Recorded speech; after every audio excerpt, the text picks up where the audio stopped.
Аз бих искала да подигна една друга тема, свързана с новите изисквания, идващи от, така се каже, съкръщаването или въобще елиминирането на правото да се почне вреден труд.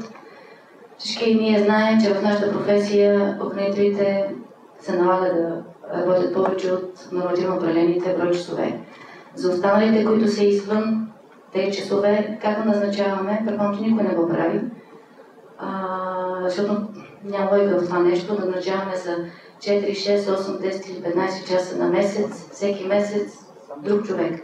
Само че търси по труда знае за тази слабост в режима на нашата работа и обикновено в края на месеца ни посещава с проверки, графици и така нататък.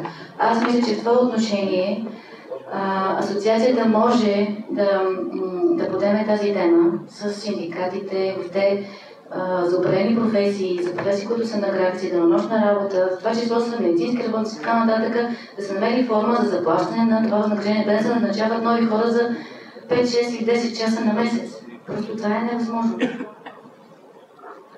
Нормативно ние не можем да отговаряме за това нарушение.